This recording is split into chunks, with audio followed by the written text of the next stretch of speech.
పేద వర్గాల్లోని పోషకాహార లోపాన్ని తొలగించి ఆరోగ్యకరమైన సమాజ నిర్మాణంలో అహర్నిశలు పనిచేస్తున్న అంగన్వాడీ టీచర్లు, హెల్పర్ల సంక్షేమం పట్ల కేంద్ర రాష్ట్ర ప్రభుత్వాలు నిర్లక్ష్యం ప్రదర్శిస్తున్నాయని Telangana anganwadi teachers and helpers association రాష్ట్ర ప్రధాన కార్యదర్శి కరుణకుమారి తెలిపారు.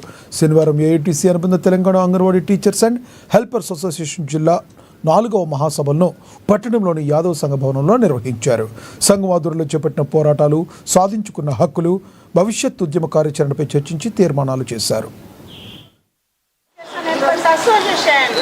ఈరోజు అంగన్వాడీ టీచర్లు, అదేవిధంగా హెల్పర్లు ఏ విధంగా గ్రామ స్థాయి నుండి పట్టణ స్థాయి వరకు మురికివాడలలో చిన్నపిల్లలకి 0 to 6 years పిల్లలకి పోషకాహార లోపంతో ఉన్న వారిని బలవంతమైన ఆహారం ఇస్తూ, వాళ్ళకు ప్లే స్కూల్ నిర్వహిస్తూ, వాళ్ళ ఆరోగ్య పరిరక్షణ చూస్తూ ఆ రంగంలో గత 50 సంవత్సరాలుగా, అంటే 1975 అక్టోబర్ 2న ఈ ICDS పథకాన్ని ప్రారంభించారు.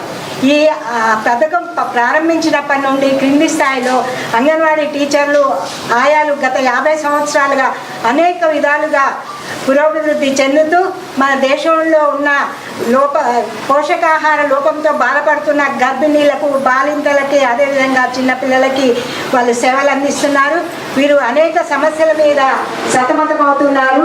అనేక పోరాటాలు చేసిన నేపథ్యంలో అంగన్వాడీ టీచర్లకు, ఆయాలకి ఇప్పుడు వేతనాలు, అంగన్వాడీ టీచర్లకు గత 50 సంవత్సరాలుగా ఈ స్కీమ్ వచ్చినా కానీ గౌరవ వేతనం పేరుతో 13,650 రూపాయలు టీచర్కి, అదేవిధంగా హెల్పర్కి 7,800 రూపాయలు ఇవ్వడం జరుగుతుంది.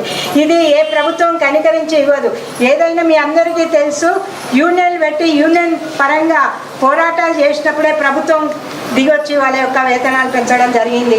లేదా అంగన్వాడీ వర్కర్స్ పేరు అంగన్వాడీ టీచర్స్గా మార్చారు, కానీ అంగన్వాడీ టీచర్లని ప్రభుత్వ పాఠశాలలో ఉన్న టీచర్ల లాగా వాళ్ళకి ఇచ్చే వేతనాలు లాగా కానీ వాళ్ళని ప్రభుత్వ ఉద్యోగులు కానీ గుర్తించలేదు.